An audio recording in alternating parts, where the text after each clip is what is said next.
हरे हंत सिद्ध सूरी उपाध्याय साधु सर्व अर्थ के प्रकाशी मांगलिक उपकारी तिनको स्वरूप जान राग ते भई जो भक्ति काय को नमाए स्तुति को उचारी है। धन धन तिन ही से काज सब आज भय कर जोड़ बार बार वंदना हमारी है। मंगल कल्याण सुख ऐसो हम चाहते हैं, हो मेरी ऐसी दशा जैसी तुम धारी है। हो मेरी ऐसी दशा जैसी तुम धारी है। हो मेरी ऐसी दशा जैसी तुम धारी है।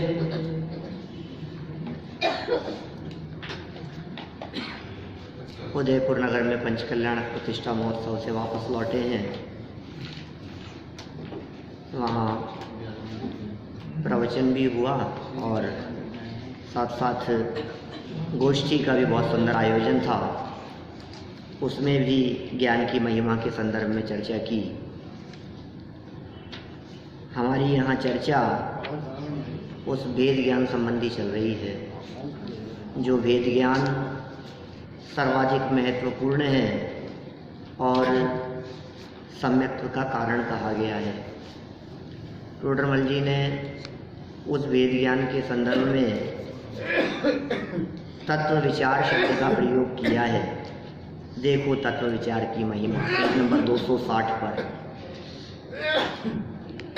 यहाँ जो प्रकरण अपना चल रहा था, इस प्रकरण में 7 तत्व संबंधी भूलों की चर्चा हम कर रहे थे। जीव और अजीव तत्व की चर्चा, उनकी भूलों की चर्चा अपेक्षित विस्तार से मैं यहाँ आपके बीच में कर चुका हूँ। 5 मुख्य बिंदुओं में बांटकर जीव अजीव तत्व संबंधी भूल को बताया गया था। बहुत ही सुंदर और मार्मिक ढंग से यहाँ पंडित जी साहब ने बातें कही है, जो सच में विचारणीय है और अंदर में फील करने योग्य है कि क्या हम 7 तत्वों के नाम, परिभाषा, स्वरूप, इन सब बातों को जानकर के भी इसी तरह की गलती कर रहे हैं। ये विचारणीय है बात।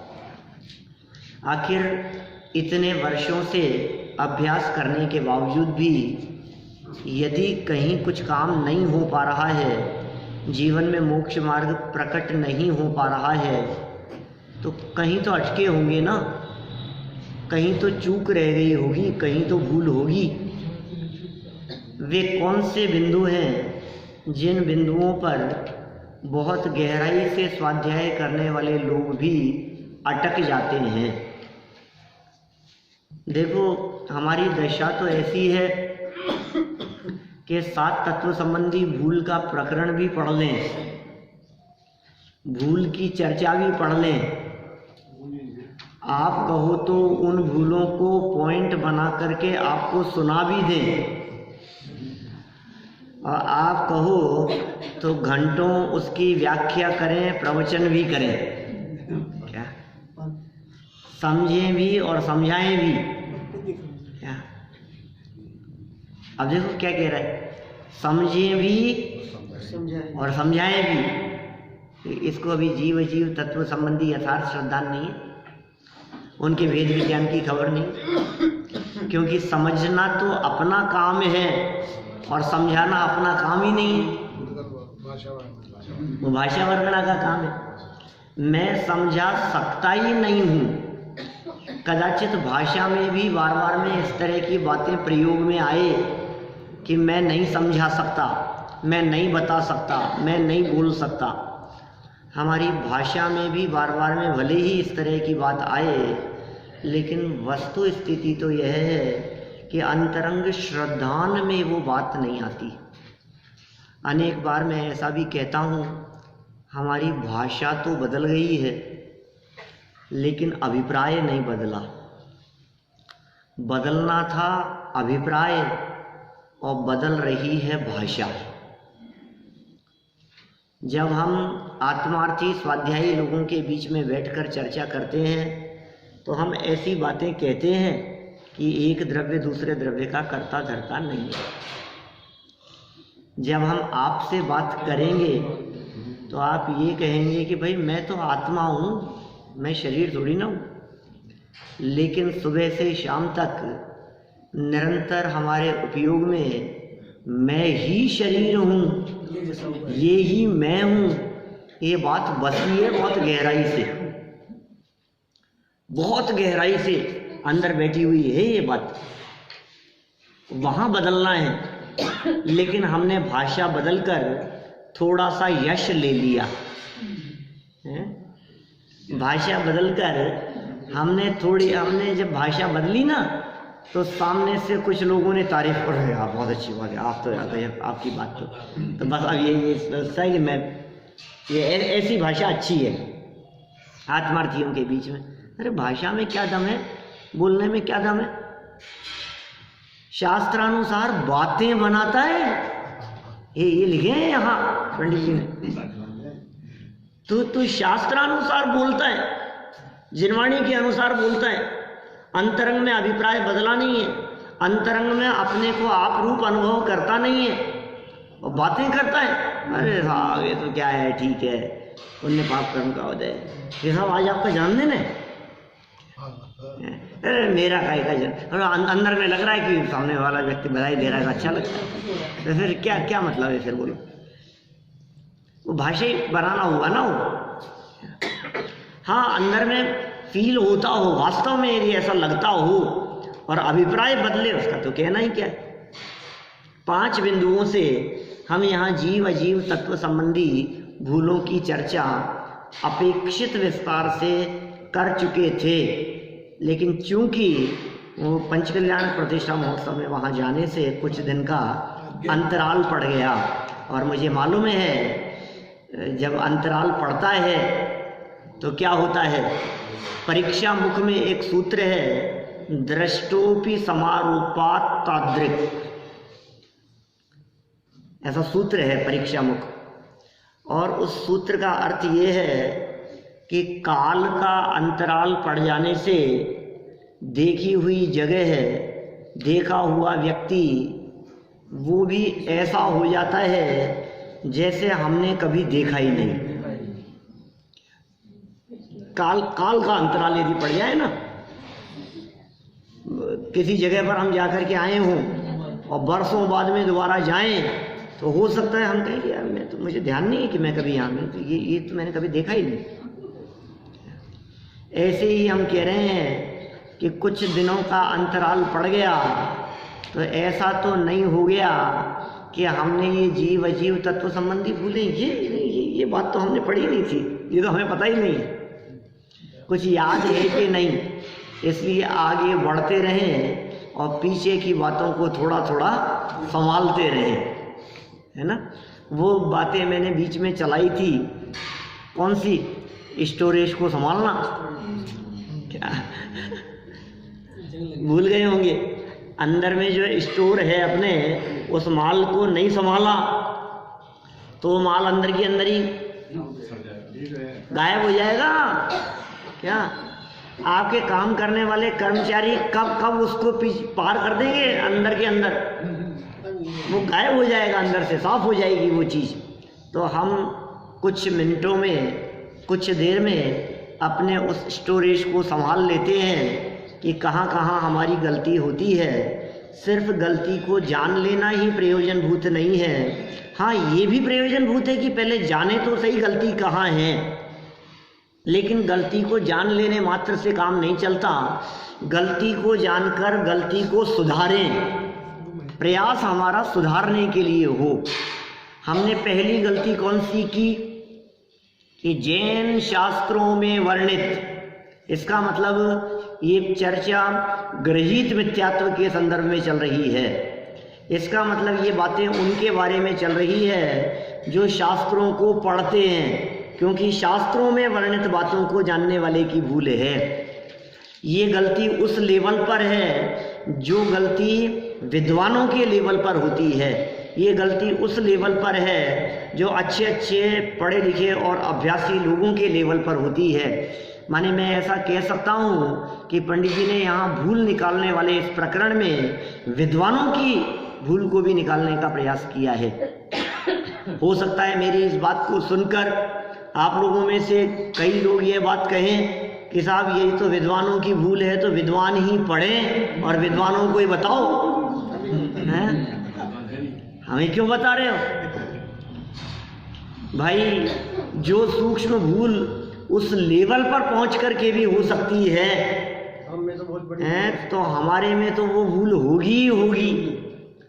उस लेवल पर पहुंचने पर जहाँ अनेक शास्त्र कंठस्थ हों, याद हों, बहुत अभ्यास करता हो, तब भी भूल बनी रहने की जो कमी वहाँ रह जाए, हम आज यदि उस भूल को समझें तो उस भूल को निकालकर हम भी सम्यक दृष्टि हो सकते हैं। सम्यक दर्शन श्रद्धा बदलने का नाम है, ज्ञान के विकास का नाम सम्यक दर्शन नहीं है। विद्वत्ता अलग चीज है और सम्यक दर्शन अलग चीज है। सम्यक दर्शन की प्राप्ति के लिए विद्वत्ता हो यह अनिवार्यता नहीं है। विद्वानों को सम्यक दर्शन होगा ऐसा शास्त्रों में कहीं नहीं लिखा है। जो दूसरों को समझाएंगे उनको सम्यक दर्शन होगा ऐसा शास्त्रों में कहीं नहीं लिखा है। इसलिए सम्यक दर्शन तो किसी को भी हो सकता है ना। श्रद्धा बदलनी है पहला स्टेप। जैन शास्त्रों में वर्णित जीव के त्रस स्थावर आदि भेदों और गुणस्थान मार्गणाधिक अवस्थाओं को तो जानता है, ये तो जीव के, और अजीव के पुद्गलादि भेदों और वर्णादि पर्यायों को जानता है, परंतु तथापि अध्यात्म शास्त्रों में कहे गए वीतराग दशा या वीतरागता और भेद विज्ञान के कारणभूत कथनों को पहचानता ही नहीं कि साहब ये अध्यात्म शास्त्र कोई अलग होते होंगे कि हाँ कुछ तो शास्त्र ऐसे हैं जिन शास्त्रों को अध्यात्म शास्त्रों के रूप में ही कहा गया है। जैसे समय सारादि, योग सारादि ऐसे ग्रंथ हैं जिनके बारे में जो अध्यात्म के ग्रंथ है ना।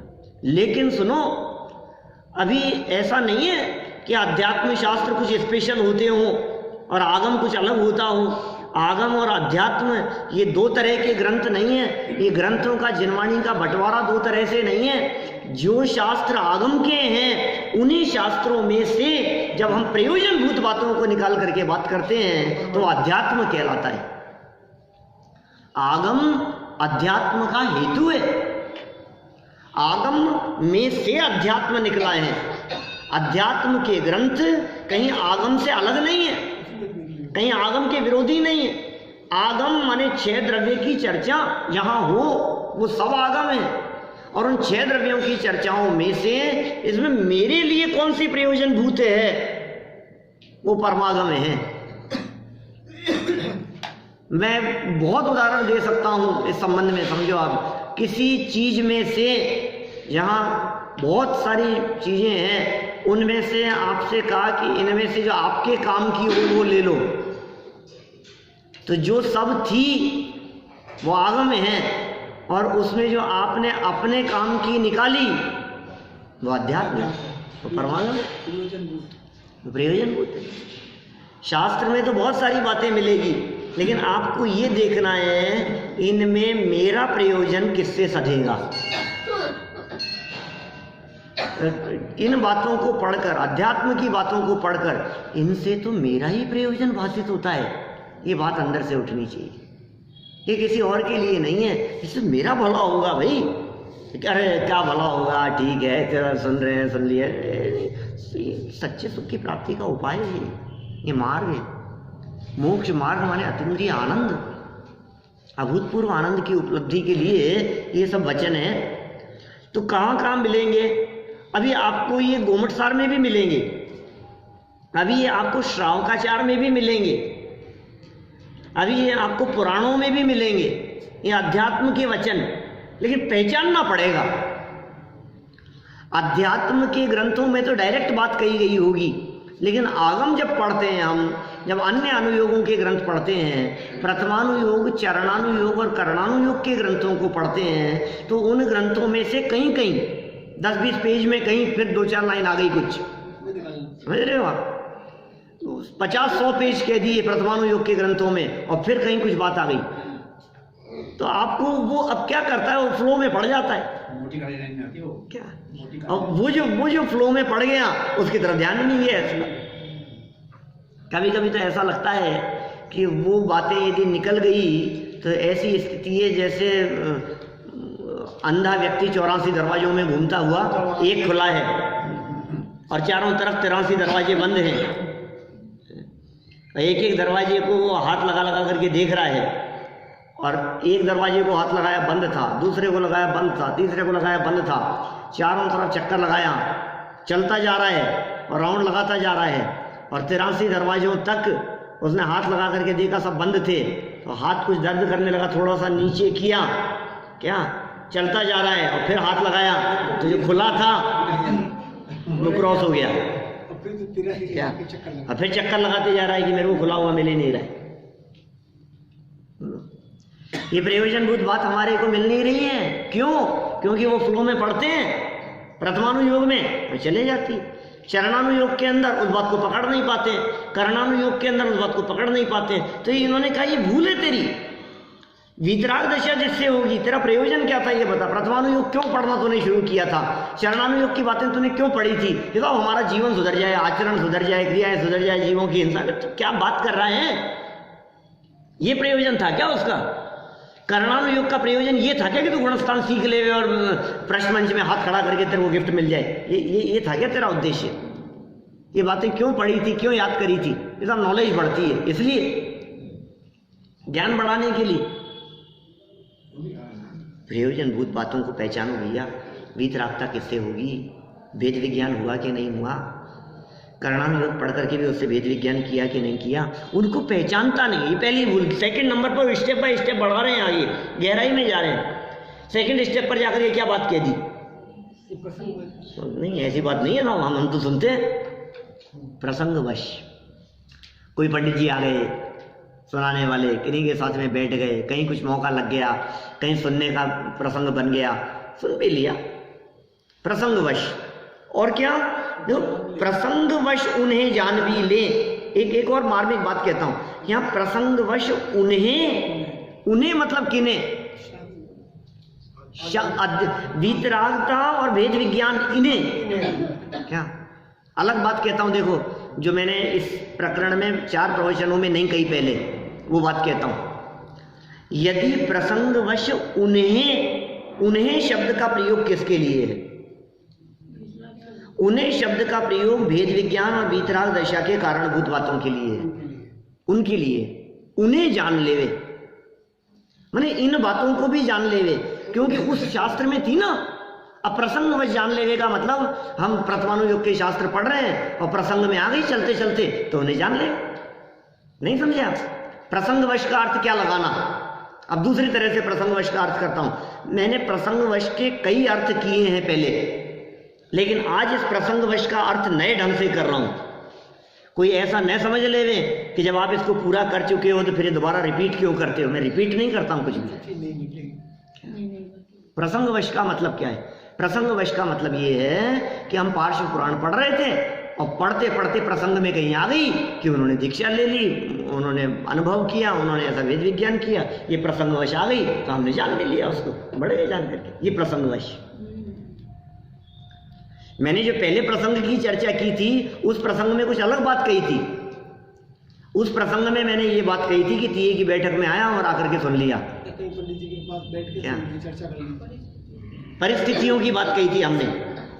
प्रसंग माने वहां परिस्थितियों की चर्चा की थी। किसी व्यक्ति के साथ में मजबूरन हमारे को आकर के बैठना पड़ गया, क्या अब वाइफ को जाना है और हस्बैंड साथ में आ गए। अब हस्बैंड गए हैं वाइफ को साथ में किसी छोड़ने के लिए गया, अब इतनी दूर छोड़ने के लिए आया हूँ, अभी आधे घंटे सुन रहे हैं, सुनकर चलो साथ ही लेकर के चलेंगे, तो प्रसंगवश सुन लिया। तो प्रसंगवश सुनना एक तो वो, और दूसरा यहाँ क्या कह रहे हैं, प्रसंगवश उन्हें शास्त्रानुसार जान लेता है। माने शास्त्र में वो बात आ रही थी। प्रथम तो वो अध्यात्म के शास्त्रों को पढ़ता ही नहीं है, अध्यात्म के शास्त्र बहुत दुर्लभ हैं, अध्यात्म ग्रंथों का अभ्यास उसकी रुचि नहीं है, उसमें मन नहीं लगता है। अब कदाचित उन बातों को पढ़ें तो निकल गई फ्लो में प्रसंगवश, तो प्रसंगवश पढ़ लिया, प्रकरणवश, प्रसंग का अर्थ क्या लगाना, प्रकरणानुसार, चलते हुए प्रकरण में। जैसे समझ लो 3 लोक का वर्णन किया उन्होंने, तिलोए पर्णत्ती की बात करता हूँ, जैसे समझ लो आप 5600 गाथाएं तिलोए पर्णत्ती में, मोटे मोटे 3 भाग हैं। 5600 गाथाओं में कितना विशाल ग्रंथ होगा। उस पूरे ग्रंथ में वर्णन किसका किया, मनुष्य गति का, त्रियंश का, स्वर्ग नरक का, भूगोल का वर्णन बहुत बहुत विस्तार से किया। और पूरा वर्णन करने के बाद में क्या कहा, अंतिम प्रकरण में, अंतिम गाथाओं में उन्होंने कहा कि इस पूरे लोक से दृष्टि हटाकर अपने चैतन्य लोक पर दृष्टि देना ही प्रयोजन होते हैं। क्या समझ में आ रही है बात? माने एक तो बाह्य लोक और एक चैतन्य लोक, क्या कि परलोक नहीं कि साहब ये दुनिया को जान लिया, दुनिया को जान करके दुनिया में अटकना नहीं है, जम्बूद्वीप भूगोल और इन सब प्रकरणों को जान करके उनमें अटकना नहीं है। तो क्या करना है, उन प्रकरणों को जान करके वहां से दृष्टि अपने में लगाना, ये प्रयोजनभूत है। तो दृष्टि अपने में केंद्रित करें, वो इंपॉर्टेंट बात है। तो आ जाते प्रकरण तो आते ही हैं, ऐसे बात तो आएगी। प्रथमानुयोग के शास्त्रों में वर्णन किया, चक्रवर्ती का वर्णन कर रहे हैं, लंबा चौड़ा उसका वैभव बतला रहे हैं, दुनिया भर की बातें कर रहे हैं, और सब बतलाने के बाद में फिर क्या कहा, इतना सब कुछ वैभव होते हुए भी उनको उसमें सुख भाषित नहीं हुआ, और संसार की असारता को लक्ष्य में रखकर उन्होंने अपने समस्त भोग संपत्ति और सारे वैभव को तृणवत तजी, तिनके के समान त्याग दिया, और त्याग करके जैनेश्वरी दीक्षा अंगीकार कर ली। बोलो क्या किया, 12 भावनाओं का चिंतन करने लगे, वैराग्य भावना भाने लगे, संसार की असारता का विचार करने लगे। अब ये बातें तो कुछ देर ही आएगी ना, प्रकरण चल रहा है, फिर उन्होंने दीक्षा ले ली, अपने स्वरूप में लीन होकर के उन्होंने निर्वाण की प्राप्ति कर ली। ये बातें भी आएगी, लेकिन लक्ष्य उधर नहीं जाता कि इनमें सुख नहीं था। हमारा लक्ष्य तो क्या मजा आ रहा है, क्या युद्ध हुए और क्या वर्णन चल रहा है, कैसी कैसी बातों का वर्णन कर रहे हैं। तो जाना तो क्या जाना, प्रसंगवश जान लिया।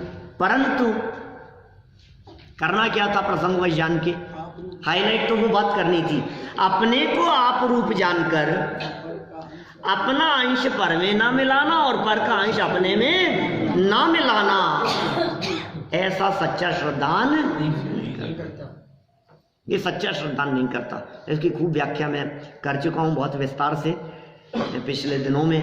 अपने को पर में नहीं मिलाना और पर को अपने में नहीं मिलाना, आखिर इन बातों के पीछे रहस्य क्या है, कैसे मिलावट करता है, शरीर और आत्मा को किस तरह से मिलावट करके देखता है, भाषा वर्गणा और अपने को किस तरह से मिलाता है, कर्म और अपने को किस तरह से मिलाता है, कदम कदम पर मिलावट हो रही है, ये अपने आप को भिन्न महसूस नहीं कर पा रहा है। चलना बोलना खाना पीना जड़ की क्रियाओं को अपनी क्रिया समझता है और अपनी जानन क्रिया को अपनी नहीं समझता है। पर का कर्ता धर्ता अपने को मानता है और अपना कर्ता धर्ता पर को मानता है।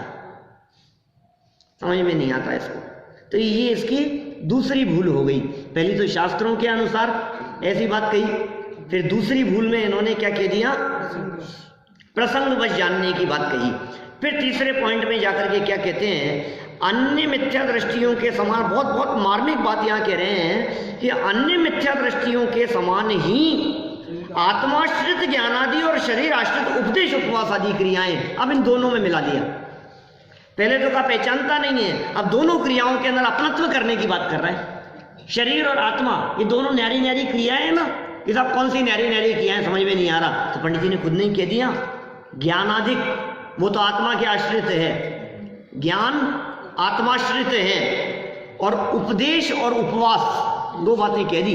देखो उपदेश को भी शामिल किया है, उपदेश को शामिल करके विद्वानों को ले लिया, बोलने वालों को ले लिया, और उपवास को शामिल करके तपस्वियों को, तपस्या करने वालों को ले लिया। क्या कोई नहीं छोड़ा, तो वक्ता भी आ गए और तपस्वी भी आ गए। क्या बोले आप जो बोल रहे हो, आप जो समझाते हो, ये आपका काम नहीं है, ये तो भाषा वर्णना का काम है। ये किसकी क्रियाएं? बोले ये तो जड़ की क्रियाएं हैं, ये तो शरीर आश्रित है। उपदेश आत्माश्रित नहीं है, उपवास आत्माश्रित नहीं है, आत्माश्रित तो ज्ञानाधिक है। और तुम आत्मा हो कि शरीर हो? बोले मैं तो आत्मा हूं। तो मैं आत्मा हूं और उपदेश का काम जड़ का है, तो फिर मैं उपदेश देता हूं कि नहीं देता हूं? मतलब दे सकता ही नहीं। क्या कह रहे हैं यहाँ पे? बात क्या कहना चाह रहे हैं? अभी बात समझ में नहीं आती है हमारे। देखो इनमें क्या करता है, अपनत्व माने अपनापन मानता है, इनमें अपनापन मानता है। फिर और गजब बात कही, चौथे नंबर की भूल, शास्त्रानुसार आत्मा की चर्चा भी करता है।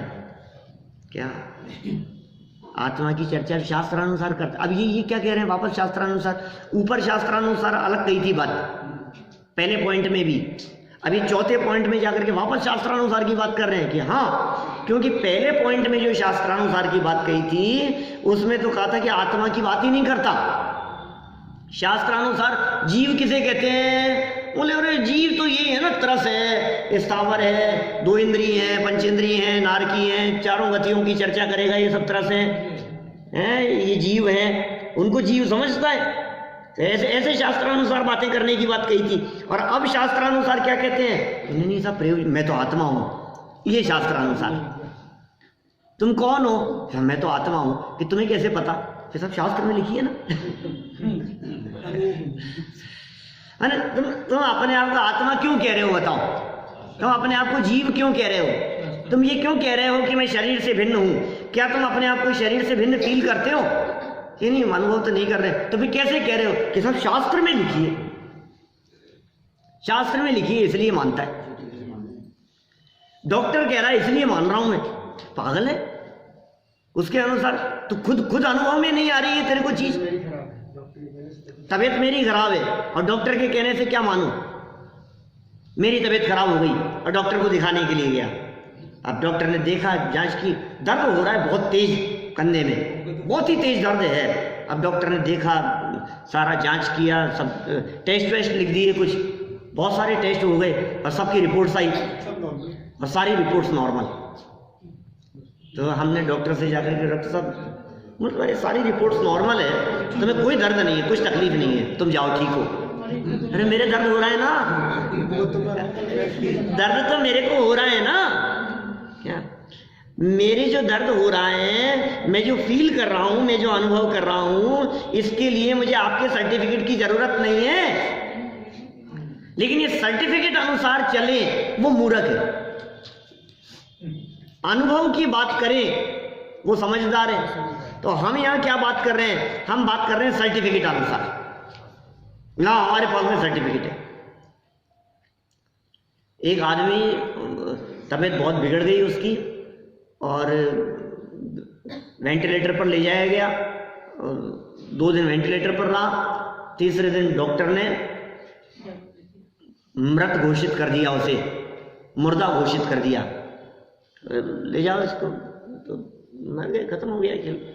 वहाँ ले जाओ इसको, जहाँ ले जाना है इसको ले जा रहे थे उसके कर्मचारी। वो ले जाते इतनी देर में वो उठ करके बैठा हो गया। तो बोले मुझे कहाँ ले जा रहे हो? कि तेरे को तो वहाँ ले जा रहे हैं, तो उसमें शव गृह में। बोले क्यों? बोले मर गया। बोले मैं जिंदा हूँ, मेरे को वहाँ क्यों ले जा रहे हो? चुप रहे। अरे मैं जिंदा हूँ कि तेरी माने कि इतने बड़े डॉक्टर की माने? वो कह करके गया कि तू मर गया। चुप रहे। बोलो किसकी मानना है? ये जिंदा है तो ये शास्त्र कह रहे हैं कि तू आत्मा है। हाँ साहब शास्त्र कह रहे हैं, मैं तो शास्त्र की मानता हूँ। शास्त्र की नहीं, तो अनुभव करके मान। अनुभव करके नहीं मान रहा है, अपने आप को आत्मा अनुभव नहीं कर रहा है। कह रहे शास्त्रानुसार आत्मा की चर्चा करता हुआ भी, चर्चा भी करता है आत्मा की, ये बातें भी कहता है, ओ मैं तो आत्म तत्व हूँ, मैं तो अनादि अनंत हूँ, मैं तो त्रिकाली ध्रुव हूँ, मैं तो कारण परमात्मा हूँ, मैं तो ज्ञायक भाव हूँ, मैं तो अनादि अनंत ध्रुव परम पारिणामिक भाव स्वरूप। नियम सार में जिसे कारण परमात्मा कहकर के पुकारा है, तत्वार सूत्र में जिसे पारिणामिक भाव कहकर के पुकारा है, समय सार में जिसके लिए ज्ञायक भाव शब्द का प्रयोग किया है, छठी गाथा के अंदर जिसके लिए ज्ञायक भाव कहकर के पुकारा है, न प्रमत्त है न अप्रमत्त है, ऐसा ज्ञायक भाव अनंत शक्तियों से संपन्न, ज्ञानादि अनंत शक्तियाँ हैं, जीवत्व शक्ति, चिति शक्ति आदि अनंत शक्तियाँ हैं, शक्तियों का संग्रहालय, गुणों का गोडाउन, ज्ञान का घनपिंड, आनंद का रसकंद। हो मैं तो ऐसा प्रभु अंदर में देह देवालय में विराजमान हूँ कि सुन सुन सुन, तू क्या कह रहा है, ये कह रहे हैं यहाँ सिर्फ अनुभव आ रहे हैं, अनुभव में आ रही है ये बात कि मैं असंख्यात प्रदेशी हूँ, मैं कारण परमात्मा हूँ। कह रहे अनुभव नहीं करता है कि मैं आत्मा हूँ और शरीर आदि मुझसे भिन्न है, और जैसे और ही की बातें कर रहा हो, क्या जैसे और ही की बातें कर रहा हो, ऐसे ही शरीर आदि और आत्मा को भिन्न बताता है। क्या ये शास्त्रानुसार भिन्न बताता है, बातें बनाता है ऐसा, जैसे किसी और की बातें कर रहा हो। आत्मा की चर्चा चलती है तो ऐसा फील नहीं होता कि मेरी बात चल रही है, और अभी मैं अभय जी कहकर के बात करूं ना तो मेरी बात कर रहे थे आज, ऐसा लगता है। नाम लेके, क्योंकि शरीर का जो नाम है, जो कि वास्तविक नाम नहीं है, इसका नाम लेकर के यदि चर्चा की जाए तो ऐसा फील होता है मेरा नाम लिया, मेरी चर्चा हुई, तो फिर भूल गए आप। बालबोध पाठमाला भाग 1 पाठ 8, शुद्धात्म है मेरा नाम, मात्र जानना मेरा काम। प्रवचन नंबर 16 और 17, बालबोध पाठमाला भाग 1 का प्रवचन। बहुत लोग सुनते हैं, हजारों लोग सुन चुके यूट्यूब पर, माने अपने को सुन भी लेते हैं, याद भी है, वो पूरी कविता याद होगी कि मेरा नाम तो वास्तविक नाम तो शुद्धात्मा में है। ये बाहर में नाम अनेक धराए, नाम धराए हमने अनेक बार, यहाँ कुछ नाम है, अभी जीवन आज यहाँ से पूरा हो गया और कल दूसरा नाम हो जाएगा। कल क्यों, अभी। यदि स्वर्ग में चला गया, यदि नरक में चला गया तो तुरंत नाम बदल जाएगा, और यदि मनुष्य तिर्यंच आदि के अंदर पंचेंद्री सहनी पंचेंद्री गर्भज आदि हुआ तो गर्भ से निकलने के बाद 6-8 महीने साल भर में नाम रख दिया जाएगा, नया नाम हो जाएगा। अभी तक नाम जो चल रहा है ये नाम गायब हो जाएगा, ये नाम है ही नहीं मेरा, मैं कौन से नाम को अपना नाम समझ करके बैठा है। मैंने चर्चा की थी ना, ये नाम की बात करता है, चक्रवर्ती की भी बात कही थी, ध्यान है कुछ बातें आपको?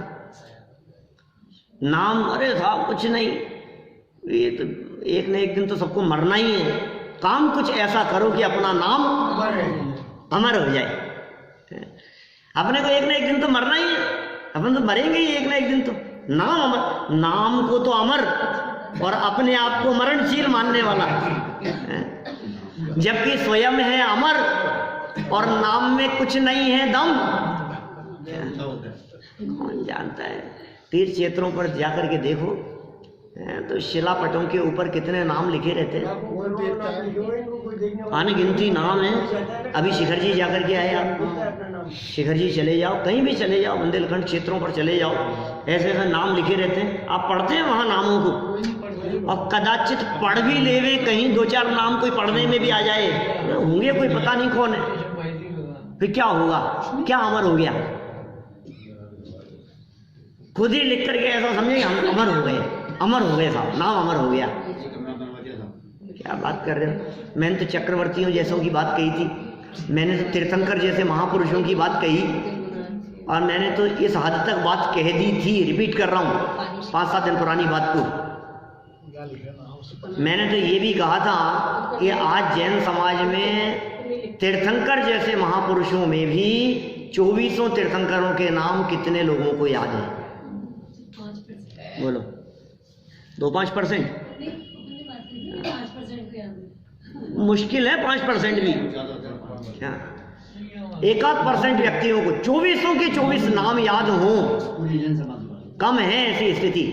किसकी बात कर रहे हैं? किसके नाम याद करने की बात कर रहा हूं? ऐसे व्यक्तित्व जो 3 लोक में सबसे महान हो, तीर्थंकर जैसे। क्यों? तीर्थंकर से बढ़कर तो कोई नहीं है, तीर्थंकर से बढ़कर तो कुछ नहीं हो सकता है। चलो कोई बात नहीं, इन 24 तीर्थंकरों के नाम याद हैं, ऋषभदेव से लेकर महावीर स्वामी तक। यहाँ बैठे हुए लोगों की यदि मैं बात करूँ, अपनी सभा की यदि मैं बात करूँ, तो 80-90% लोगों को याद होंगे, है ना। कोई 2-4 लोग हों, 10-20 लोग हो सकते हैं जिनको याद नहीं हो, जो भी हो। चलो, लेकिन मैं बात क्या कह रहा हूँ, अब देखो भूतकालीन तीर्थंकरों में से कितने तीर्थंकरों के नाम याद है? ये साहब एक भी याद नहीं है। भूतकाल में तो कौन, ये क्या हुआ? अब ये नाम क्या क्या नाम की बात कर रहा है? भिन्न भी बताता है, शरीर अलग है और आत्मा अलग है। शास्त्रानुसार भिन्न भिन्न बतलाता है। अनुभव करके भिन्न जाने तो काम होगा, शास्त्रानुसार भिन्न बतलाएं तो काम नहीं होगा। ये सब शास्त्र में लिखी है, इसलिए मैं कहता हूं शरीर अलग है और आत्मा अलग है। कि शास्त्र में लिखी है, और कभी कभी ये भी कहता है कि शास्त्र में तो लिखी है, ख्याल में भी आ रही है साहब हमारे को। देखो वो आए थे हमारे सामने, आंखों देखी बातें हमसे बातें कर रहे थे, अब बैठे बैठे बातें करते करते एकदम गर्दन बस। इसका मतलब वो कोई था उसके अंदर आत्मा, वो निकल करके चला गया और शरीर पड़ा रह गया। हम जानते हैं साहब शरीर अलग होता है और आत्मा, हम जानते हैं ये चीज़ ख्याल में आती है हमारे को कि नहीं भाई ये शास्त्रानुसार ही आ रही है, ये अलग और ये अलग, ऐसा नहीं, ये सब अलग, ये अलग और मैं अंदर में बैठा हुआ वो अलग, वो अनुभव की चीज है। तो ये भूल है ये। देखो अंतिम भूल में बात करें अपन वापस, क्या कह रहे हैं यहाँ? जीव और पुद्गल के परस्पर निमित्त से, ओ परस्पर निमित्त अनेक क्रियाएं होती हैं, निमित्त नैमित्तिक संबंध है। प्रॉब्लम ही ये है, ये शरीर और आत्मा को एक मानने के पीछे कि इसे ऐसे लगता है कि देखो मैंने हाथ उठाया और हाथ उठ गया, कि नीचे करूं, नीचे कर दिया। ये देखो मैं उंगली घुमाता हूं, घूम रही, सीधी करूंगा सीधी कर देता हूं, बंद कर रहा हूं बंद कर लेता हूं। तो मैं कर रहा हूं, नहीं तो भी मेरे कंट्रोल में तो चल रहा है सब कुछ। तो इसे ऐसा अनुभव होता है कि ये एक ही है, ये दो नहीं है। मैं आंख से देख रहा हूं, मैं कान से सुन रहा हूं, मैं बोल रहा हूं, इसको ऐसा भेद नहीं कर पाता है कि नहीं ये शरीर का परिणमन ये अपनी क्रियावर्ती शक्ति से हो रहा है। इसका जो गमन हो रहा है ना, इधर से इधर तक जो गमन हुआ है, इधर से इधर जो गया है, ये गमन होना क्रियावर्ती शक्ति का काम है।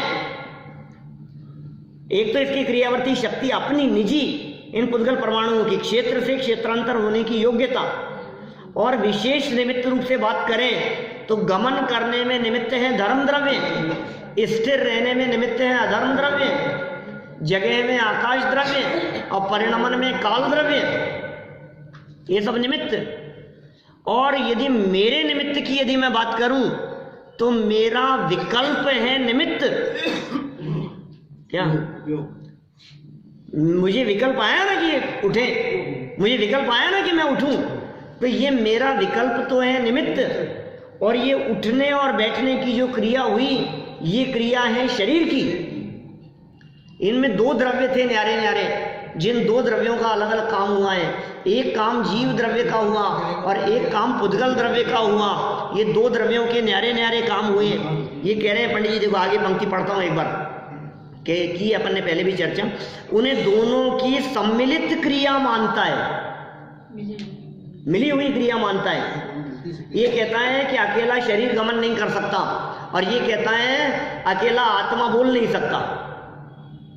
तो बोलते कैसे हैं? बोले शरीर भी हो और आत्मा भी हो अंदर में, तो दोनों मिलकर के एक काम करते हैं। द्विक्रियावादी मिथ्या दृष्टियों जैसी दशा है, एक काम और उसके दो कर्ता, व्यक्ति एक और परस्पर विरोधी उसके काम दो। तो ये ऐसी भूल है इसकी, यह नहीं जानता। अब मार्मिक बिंदु, गलती का है, यह नहीं जानता कि जीव की क्रिया है, ये तो जीव की क्रिया है और पुद्गल इसका निमित्त है। क्रिया जीव की क्रिया क्या होगी? जानना, ये जीव की क्रिया है और पुद्गल उसका निमित्त है। और ये पुद्गल की क्रिया है और जीव इसका निमित्त है। दो तरह के काम हो सकते हैं। कुछ काम ऐसे हो सकते हैं जो काम जीव का होगा, पुद्गल निमित्त होगा। कुछ काम ऐसे हो सकते हैं कि काम पुद्गल का होगा, जीव निमित्त होगा। ये ऐसा नहीं पहचानता, ऐसा भिन्न भिन्न भाव भाषित नहीं होता, ऐसा भिन्न भिन्न भाव हमारे को भाषित नहीं होता। ये इतनी भूले हैं, भाव भाषित नहीं होता। ये टोडरमल जी का विशेष शब्द है, भाव भाषण। भाव भाषित नहीं होता, जानता तो है लेकिन फील नहीं कर पा रहा है, उस चीज को महसूस नहीं कर पा रहा है। अग्नि है और उसके बारे में बोलता भी है, गरम है और लेकिन फिर उसके पास में जाता है तो तुझे को पता नहीं है कि गरम का मतलब क्या होता है, तेरे को भाव भाषण नहीं। अरे यहाँ पंडित जी साहब उदाहरण दिया करते थे, एक बच्चा बाहर खेल रहा था और बच्चे को खेल रहा था तो उसे जाकर के कहा कि बेटा तेरी माँ मर गई क्या? और वो खेलता रहे कि हाँ कोई बात नहीं। अरे तेरी माँ मर गई, हाँ सुन लिया ना, मर गई कोई बात नहीं। क्या क्या कल बाजार गई थी, आधे घंटे में आ गई थी, आज मर गई तो आ जाएगी। वो उस शब्द जो कहा जा रहा है, उस शब्द का भाव क्या है, उस शब्द का वो शब्द क्या, उसकी फीलिंग नहीं हो पा रही है हमारे को।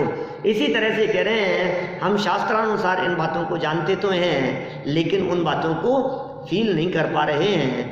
हम कोशिश करेंगे तो निश्चित रूप से शास्त्रानुसार पहले तो उन अध्यात्म की बातों को जानें, फिर उन अध्यात्म की बातों को जानकर उन्हें स्वीकार करें, उन्हें अनेक प्रकार के तर्क वितर्क पूर्वक इस निर्णय पर पहुंचे कि बात तो यही सच्ची है, और फिर इस निर्णय पर पहुंचकर अपने स्वरूप में अपनापन करें और भेद विज्ञान करते हुए उस भेद विज्ञान की धारा और भावना जो निरंतर चलती रहे, वो चलते चलते भी वो धारा भी जब टूट जाएगी और वो विकल्प भी टूट जाएंगे, और वो विकल्प टूटकर फिर एक क्षण ऐसा आएगा जिस क्षण वो निर्विकल्प आत्मा की अनुभूति होगी। हम सभी सर्व विकल्पों को तोड़कर सदा सदा के लिए निर्विकल्प हो जावे, इसी भावना से बात को मैं यही विराम देता हूँ।